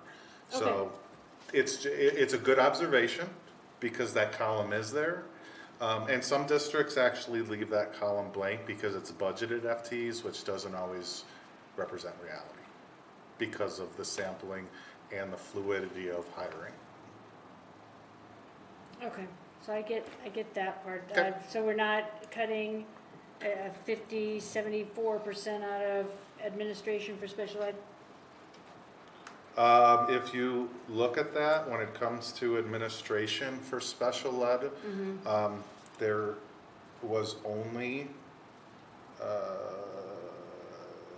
there was 6,900 budgeted the prior fiscal year. I looked at the expenses last fiscal year. There was only 1,800 in expenses, which is where I mirrored the budgeted. So if you go from 6,000 to 1,800, it looks like a huge decrease. It's $4,000. Okay. So we're not losing any positions in special ed? No. Okay. Unless programs are analyzed, and because of student population, there may not need to be as much of a one-on-one, a student with a one-on-one. If they leave or graduate, that one-on-one position goes away. Or self-contained programs, if there's not as many students, we look at efficiencies of the support of paraprofessionals in that class and may not warrant, and through attrition or people leaving the district, we just don't rehire because it's not warranted as much of a one to whatever ratio from adult to student. But every year our special ed director looks at all of our programs and then comes to us with a proposal of a decrease or an increase. And this year, it's, as far as certified positions, it's steady. It might be changing from this program to a different program, moving from ED to cross-cat, but position-wise, this year is neutral for certified staff. Doesn't seem like it's a decrease very often. Right, numbers kind of fluctuate based on one-on-one. And there's unfortunately, there's lots of things that you need to know the rules to the game. For example, we have in this 3.6 or 3.8 million of carry forward. I have to have even one of those dollars of carry forward in that page. Okay, so, and you try to avoid having that carry forward in the special ed because there's something called maintenance of eligibility. If you don't budget from one year to the next the same amounts, you're violating maintenance of eligibility and you have to return special ed funding to the state. So you put it up in the top, which is the general ed, which looks like you're inflating general ed versus special ed. It's difficult when you have to do every single dollar because this is an actual, this is carry forward plus budgeted capacity. And is this is just a worksheet, right? Yes. I mean, this isn't, it's not set in stone yet? No. Okay. And the only thing when it comes to this worksheet is next year we do a revision in May, And any one of these cells, we can't have expenditures higher than what we budgeted. And so in May, before that budget comes, that revision comes in front of you, I will make sure any one of these cells increases based on the expenditures. It's not until the actual annual financial report that you see exactly where the money was spent. This is the best estimate of the areas, including our carry forward, which we know we won't spend it all, which makes these cells higher than really what actual spending next year will be. Okay. And that is clear as mud. The trickiest part, and I think you all understand this a little bit, is about 5 years ago, the legislature changed to current year funding, forcing us to guess how many students we'd have. So prior to that, we were on prior year funding. And so we would be, so schools wouldn't get caught with like a huge enrollment drop. You were funded on based on what you had in the last year, so. You knew, you knew to the dollar what your budget's gonna be. COVID year, we were down 180 ADM. We didn't know that and we taxed for it. So there's money in the treasurer that we don't have access to until there's a situation where we said we were gonna get 17 more students or whatever we are, and all of a sudden we get 30. Well, we didn't tax for those extra 13. We have that in the treasurer because there was a year we taxed for more because who would have seen a pandemic enrollment loss? It's a unique way to fund education. It is clear as mud. Okay, but, and thank you for your patience. That's what I'm here for. I understand why we kind of overshoot, because we want to tax for that, because if we don't, then we don't get it. I'm still a little bit unclear on what happens to those dollars if we don't meet that limit. And related to that, that extra it's not extra, that earned 1.2 million more that goes towards M&O, how much of that is connected to the 18 student increase in the budget versus just the legislator changes? It was all legislator changes. Oh, What I did was okay. our estimated ADM for next year, I did apples to apples. Here's without the legislative decision and just the 2% increase that they're legally bound to do. Right. Here's what it is afterwards, and it was 1.2 difference. So that is 100% legislative decision. And what happens with that money? It just sits in the treasurer's bank. It's just there. How much do we have there? I would say because I can get a cash report that says how much is in the treasurer. Once again, M&O and our DAA are fund based. So once again, we could have $1 billion in the treasurer, but we only have access to what our student population plus carry forward plus foreign exchange students, for example. We have some of those and we get money for those students. That dictates our pie, how big it is. I would say probably right now at the end of the year when we're done spending, we'll have about $1 million in the treasurer. And we'll probably have about 800,000 in our DAA account. What does the treasurer do with it? It sits there and earns interest. Okay. It's just there. I mean, There's no mechanism to refund it. But do I understand correctly, though, to think that, so if you overshot one year and then you undershot the next year, correct, that could balance out, but really it's just going to be always a savings account that you can't dip into unless you have the numbers. We used to be able to offset cash at the treasurer with our tax rates, but districts would manipulate that to have lower tax rates, and the legislators took that away. So I could analyze how much cash we have in the treasurer because the previous year there was a pandemic and we had 180 students less. Oh, we have $1 million. Instead of having to tax for $30 million, we only have to tax for $29 million because we have $1 million. They took it away, and we can't change our tax rate. Our tax rate has to be based on what you need, what we're needing, and what that fund that amount is. Hey, is that the same with charter schools? Oh no, they don't show up on the tax bill. No. Okay. That's the only Their other- funding comes out of general fund. 100%. None of this applies to them. And we're unique even more because we're only one of 7 districts. We're 100% of our M&O and DA comes from taxpayers. Right. So if we undershoot it and we actually get more than 18 extra or more additional students, then we just need to fund them out of what we currently have? What will happen is if we, I hope we get 50 students. Right. And we only had 17. That additional, so instantly, because we're currently funding, that additional, and it's late, so what's the math on that, 23 students or 32 students? 32, 33, whatever the increase in students, all of a sudden increased our pie a little. Right. But we didn't tax for it. That's where the $1 million comes in. Okay. So we, let's say those 30 students are worth about 200,000. At the end of the year, our million at the treasurer that we can't touch is now 800,000 because we were able to have access to it because our pie got bigger. Unfortunately, we did at one time 5 years ago. We didn't have that and we grew. And then if you have that, your pie still gets bigger, but you have no money at the treasurer, and then you have to borrow money and you have to pay interest on borrowed money for students that you should have. As a district that doesn't get equalization, that's our reality, so.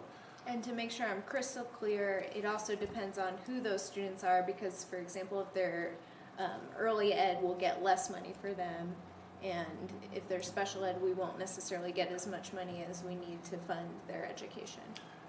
Yes. Okay. Because a student goes through a group A multiplier, depending K-8, preschool or high school. And then if they have if they have special needs that have an IEP, a student with autism, increase that pie by additional 24,000. And you get 10 of those students that we didn't expect, then all of a sudden, we're dipping into that treasury excess quite a bit if we totally undershot our guess at student. Now, before current year funding, we didn't have to worry about any of that. We taxed for what we knew our budget capacity would be. This makes So it if different. we didn't add on those 17 kids, I'm thinking, why did we add on those 17 kids? Why didn't we just say the tuition would be normal and then, or constant, and then, you know, would we not have enough money to pay all of the current teachers that we already have? Like, was there a reason that you put those, like, 17 kids? It just doesn't seem like. It just was, it was a calculated. Was it so you could balance the budget? No, it was, because it doesn't matter, I have to spread that money out in that page no matter what. You know, we lost 180 when we got 38 back last year. We still have some developments, we still have kids, and we could see 50 to 60 students come back next year. But it's also to help us be able to tax for the money that the state just 2 days before we had to do this, put into, which we're grateful for, put into the budget. I will tell you one thing, and that is you mess with the tax rate, you get really angry citizens. And so, and you get angry if you mess with it and it goes down, because the next year it's gonna go up. And if you messed with it and went down 10 because you're playing that game of we have cash over here, and then the next year you get students and it looks like you're getting more students, and then it goes up by 0.5%, and their bill jumps $100, Yeah. they don't understand. And you don't Okay. manipulate tax rates. So what's the tax rate difference from Tax rate last actually year? is going down. And let me scroll to that, it's on the first page. So last year, it was 2.3691, Oh, okay. and it's going to 23569, so it is going down. But assessed values went up 6% again. So you have a lower percentage applied to a higher amount. Yeah. It's still gonna go higher. So just so you know, my house is assessed at $200,000. That's not the market value. Call the assessor's office if you really wanna know. I don't understand how they get the assessed value. Last year, my primary tax was $475.59. If my house stayed the same and didn't go up in assessed value, I was the opposite of the 6%, just stayed flat. This tax rate would lower my primary tax down by $2. Yay. Oh, yay. For secondary tax rate, it's going from 0.2123 down to 0.17. Unfortunately, that's because the override didn't pass. This is the last year we're getting override money, which is $380,000. When we budget in January, we need to know instantly, even if we got an extra, 50 kids, we're gonna be 400 grand less in revenue because our override wasn't supported.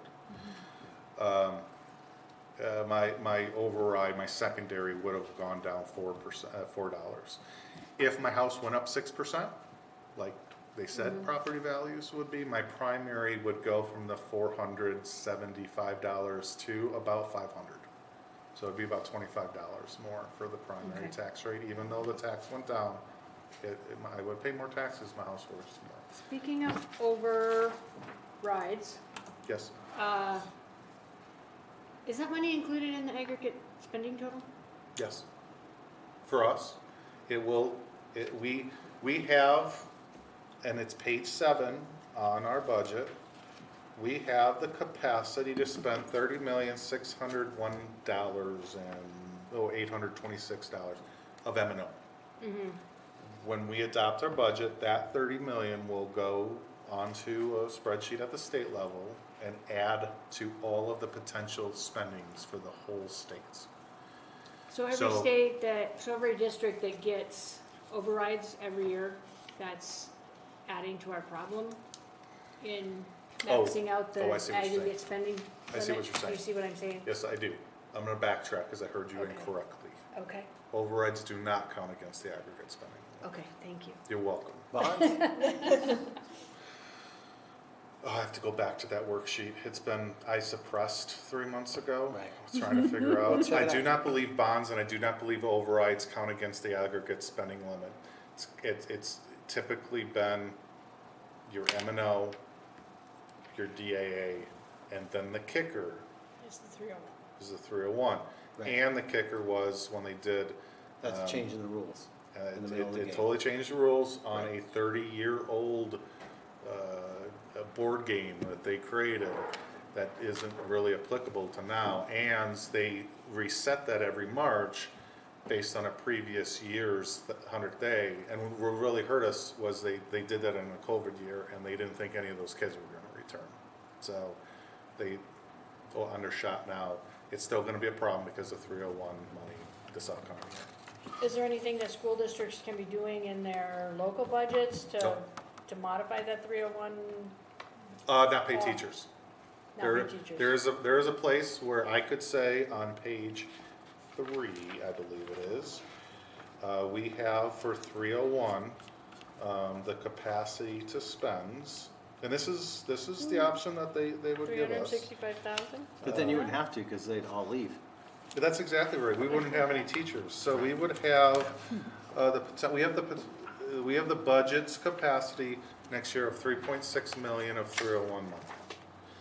There is a place right above that 3.6 that says adjustment to the fiscal 21 classroom site fund. We could say we don't want to contribute to the spending limit, and we're going to take that 3.1 out of our budget. No teachers get that 3.1. We're owed that 3.1. But I'll point out this is just a discussion and not something this board is considering right now while we're Absolutely. on TV. I'm being very facetious with this because that's the game that Right, we have we're in a been put teacher in. shortage crisis right now. Right. I mean, We are finally at a point with the governing board's fantastic decision to have 100% of 301 go to teachers, where we are actually getting teachers from other districts, including nearby ones, because we pay what we pay our teachers, including more 301 money than what other districts do. So that's not even an option, but that was the option that they were saying that we could do to get through the year last year without closing schools, was to pull all of our 301 and not pay the teachers that. So, I mean, please, write your legislature. The expenditure limit is a political hold over your head. That's just what it is right now. It could have been taken care of right 2 days ago. It could have been taken care of.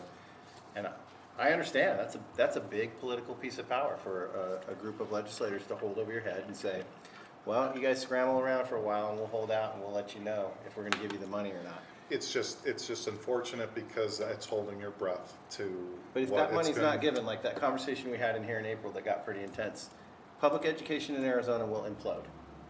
And the legislature will have to make special sessions, a special session to fix that problem, so.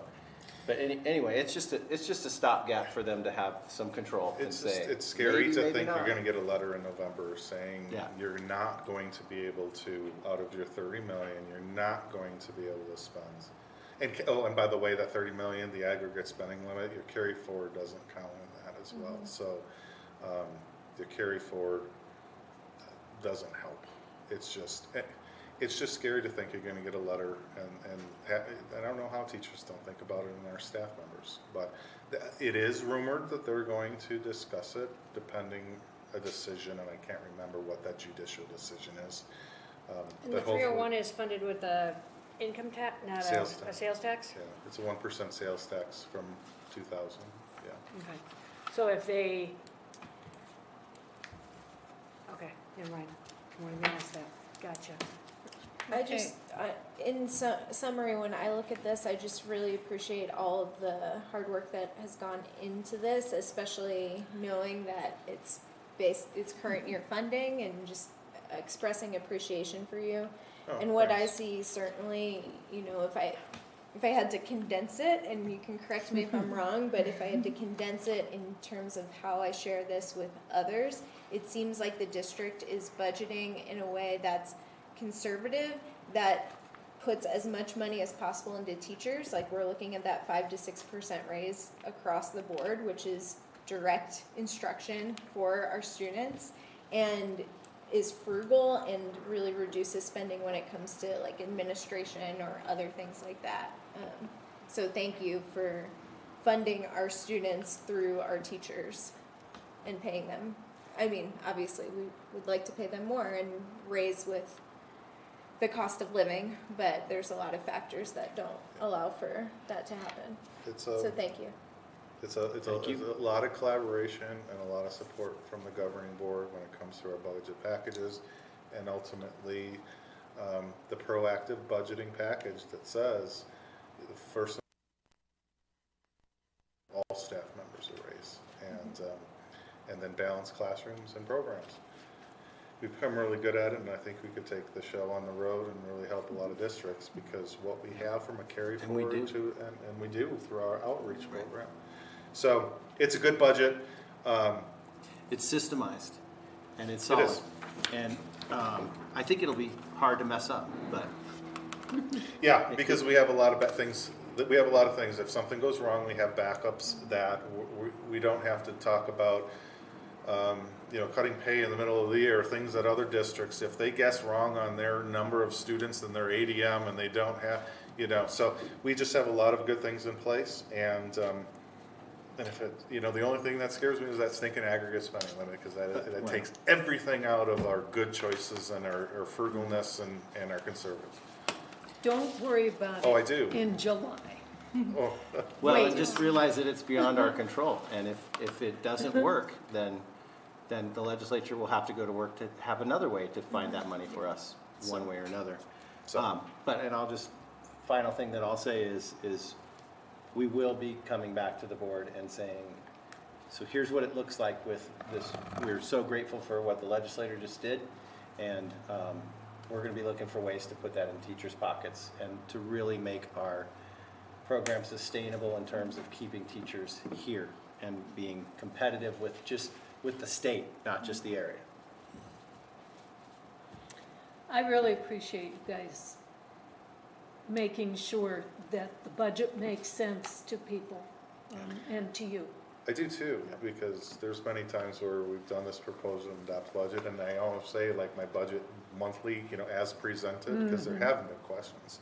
But the more people that understands the process, I think the better appreciation they have, because ultimately we're the stewards of the taxpayer dollars. And I think there isn't someone who couldn't look at where we've been and where we are now and not be proud and say that we're doing right by what we tax for. And it might be time to do a public Q&A again with questions just like these, because I have not yet met anyone who can explain it better than Mr. Moore. He's a true math teacher with it, and he understands it as well as anyone I've met. So there you go, Brian. Let's do a Q&A. All right, are there any more questions on this item? All right, is there Motion a to motion? motion to approve the proposed budget for 22-23 as presented. Second. It's been moved and seconded that we approve the proposed budget for 2022-23 as presented. All those in favor say aye.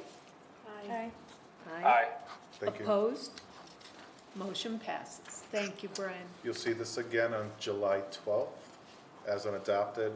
I will point out a few tweaks because there were a few things that actually gave us some budget capacity that we got. Anyway, I'll point those out. Which is why we set those meetings up kind Absolutely. of funky in the summer. Yeah. Brian guessed, and he guessed really well, timing-wise. This worked out really well for us when the legislature made Yeah. that decision. He was scrambling a little bit.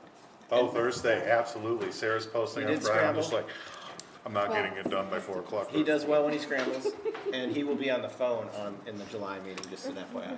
All right, moving on. The next item is for early entrance into kindergarten. Marty? Yes, the state allows students who turn 5 between September 1st and December 31st to be entered into kindergarten at the district's discretion.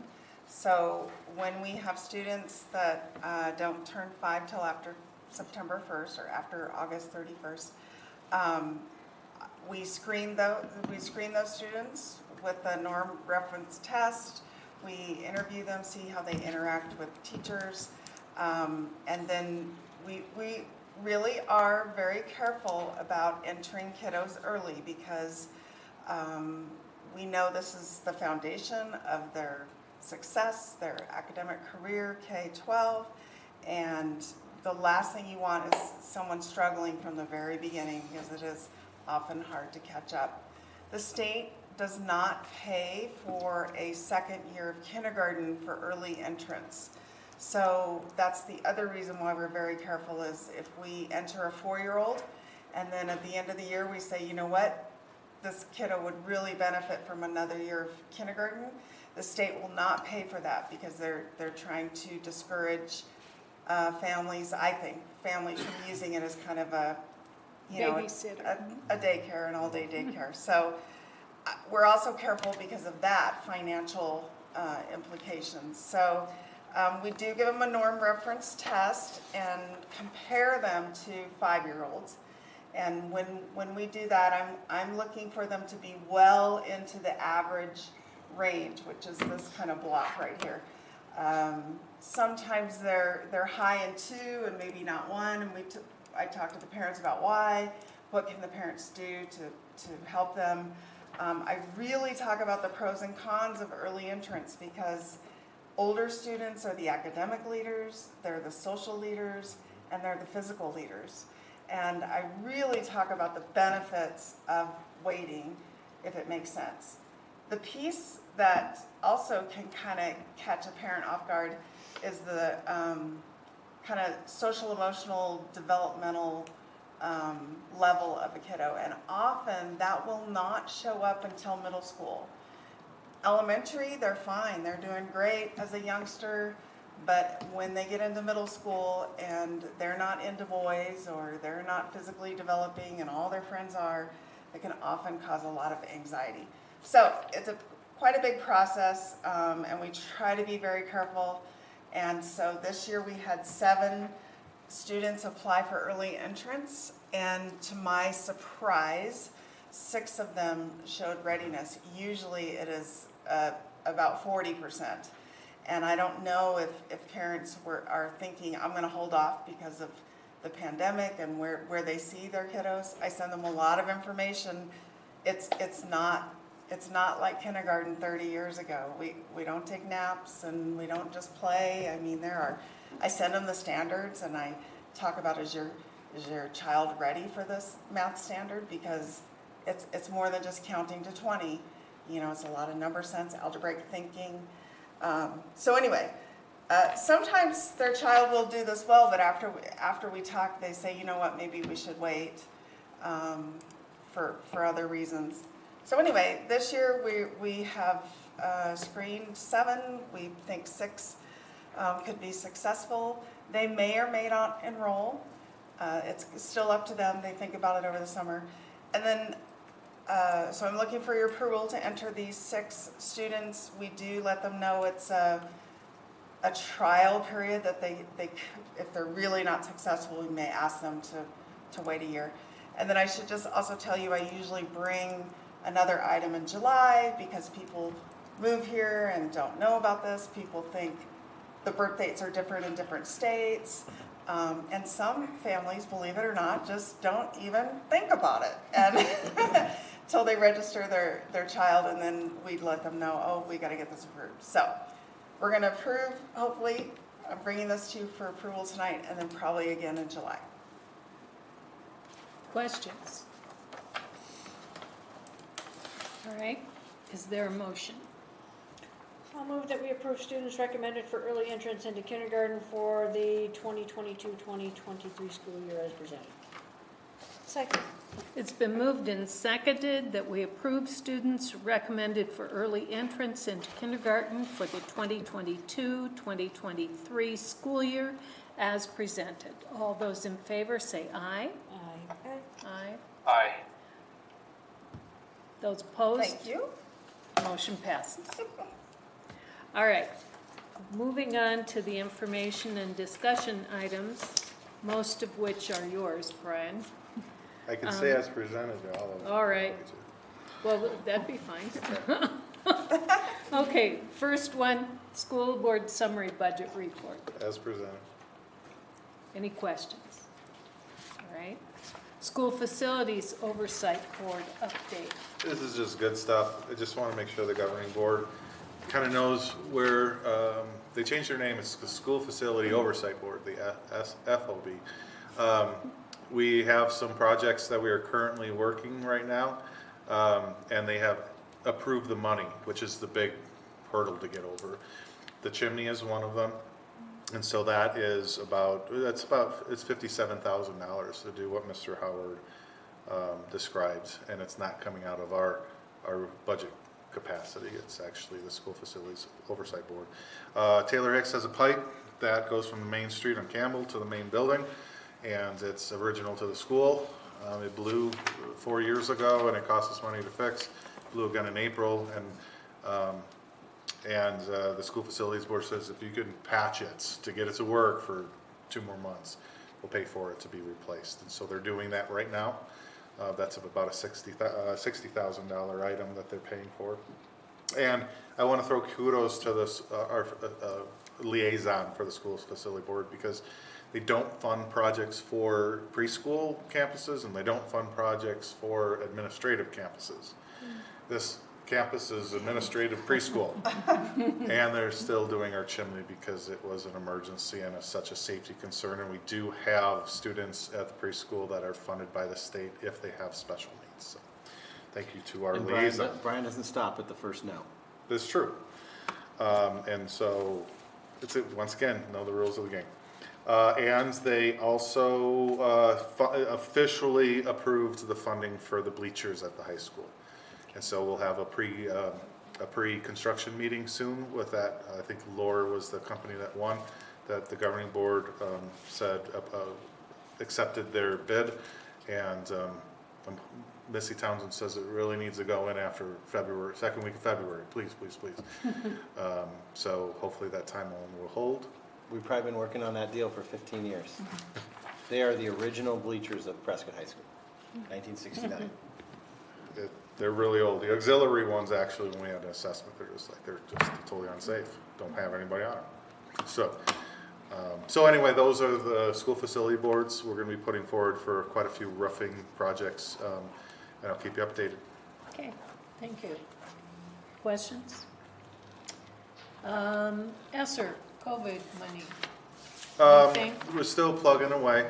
Granite Mountain is actually getting 512 desks delivered in the next 2 weeks, which is fantastic, except for you forget about all the logistics about taking the things that you currently have in those rooms out and what to do with it. So it's a good thing. Granite, their furniture is so outdated and you know, and so they get their allocation of spending. And so, yeah, we're just plugging along. And if you have any other questions, you let me know. Otherwise, Okay.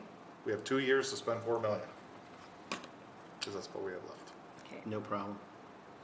Questions?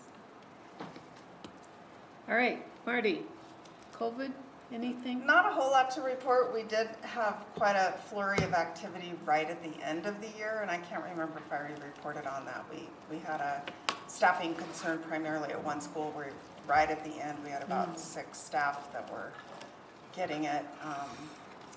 And it's that variant, that Omicron variant, BA2, and it's kind of increasing across the U.S. It's not to the levels that we saw last year, but it does, over the summer, it's continued to tick up.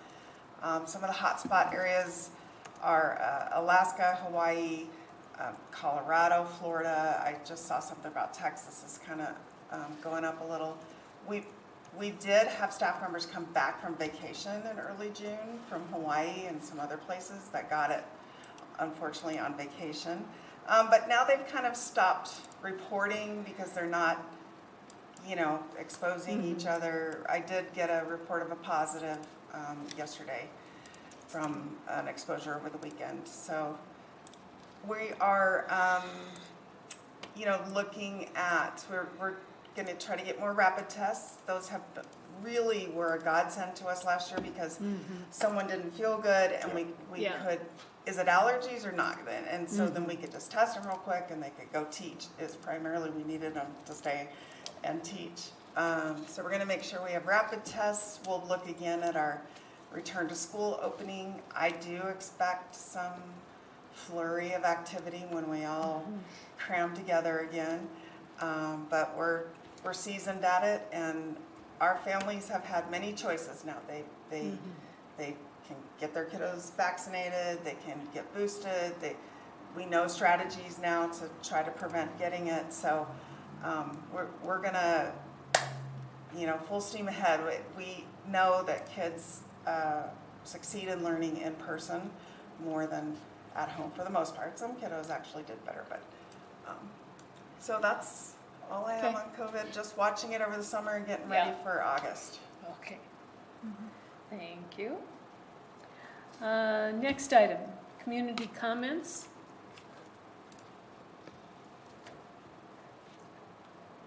I've heard from a couple groups and individuals about our MOU with Launchpad. They have been responded to, so. Are we gonna rethink that MOU, or are we just, I think we may want to bring it back as an agenda item, but that's my opinion. It distances ourselves from that organization more than not having it. It gives them a higher level of clearance needed for any partnerships. It outlines that they need insurance if they ever use our facilities. It's that MOU gives them it separates us more and gives them a higher level of things that they need to meet to partner with us. Yeah. We should probably look at doing that with other groups. Yeah. So do we have any agreement like that with the YMCA or the Boys and Girls Club? I don't think Boys and Girls Club, we don't interface much with them. Okay. YMCA, yes. City, yes.